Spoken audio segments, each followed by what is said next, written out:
I've been a car freak since I was a child, but I've also been very creative all my life and have always enjoyed drawing. I wanted to be a car designer. Then you can be creative and it's got to do with cars.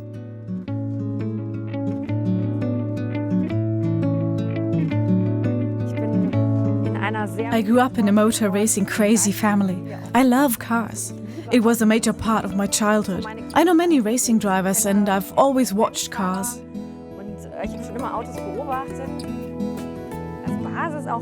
Being able to apply my degree in textile design to cars is what drives me on. And of course also the people I work with. In other words, I dress cars. That's lots of fun. I find it far more enjoyable than making clothes, which is so short-lived. A car stays on the road so long. You see it for such a long time and that's great.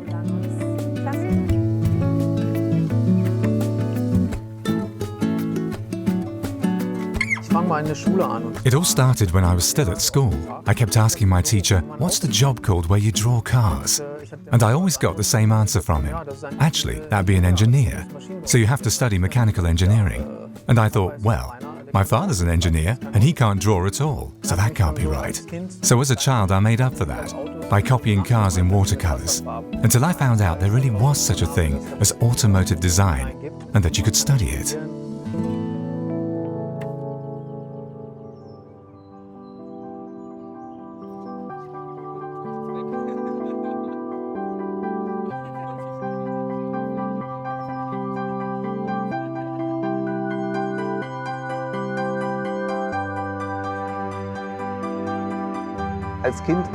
When I was a child, the Golf was always the Volkswagen, and it was always my dream to work on the Golf.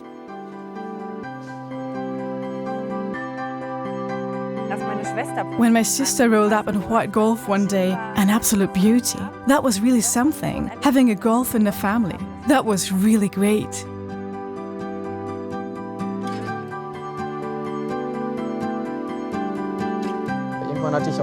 At some point, I had enough money left to buy my very first own car, and that was a Golf 3. You could get everything in, even my enormous models fitted. I love that car. My next encounter with the Golf was now with the Golf 7. That's the most important car for us, and of course, every designer wants to be a part of it.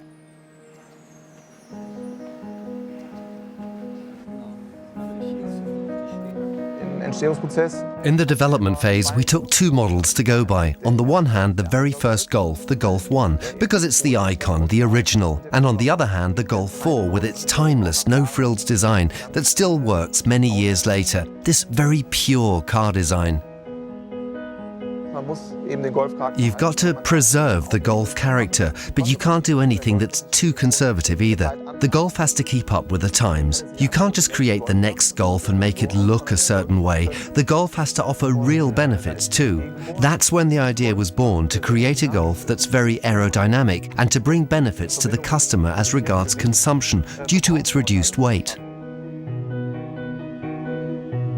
The front wheels have moved forward, and as a result this year we call it the premium dimension between the center of the front wheel and the door leaf has become bigger, so we're showing more metal. The bonnet is more horizontal, which makes it look as if the whole cabin area has moved further back. The C-pillar now sits on the rear wheel, which adds to the premium feeling and gives it that typical Golf look. In the Golf 7, we focus on the driver again. So when you sit in it, you have all the functions set out around you. The gear stick's much higher, so it's much sportier than before. And the distance between the steering wheel and the gear stick is much shorter, and that accentuates the sportiness that's set by the exterior. And it's important that the Golf's design doesn't wear out. It mustn't look old after just 3 or 4 years. I'm always thrilled when I'm sitting in a Wagner opera in Bayreuth, watching a fantastic performance, and see, for example, they've used exactly the same color schemes as we have in our cars. That's such an affirmation. It's marvelous. And that's where I get it from. Of course, not just from the opera, but there's always some sort of connection with music, my inspiration. That's my big passion.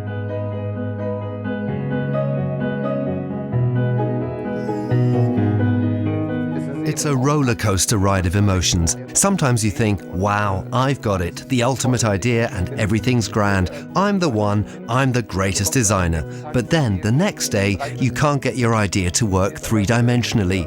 And you just stand there staring at the model and ask yourself, oh dear, what was I thinking? When you get into a Golf for the first time, the first thing you should see is the striking quality. You look around and see beautiful interior. You see the perfect workmanship. In a nutshell, the high quality. The emphasis is on the precision in every detail. And that was the aim. And that's how it turned out. The first impression you get is that the car is now one class higher, that the car has become one class more luxurious, that the car truly redefines the Golf class.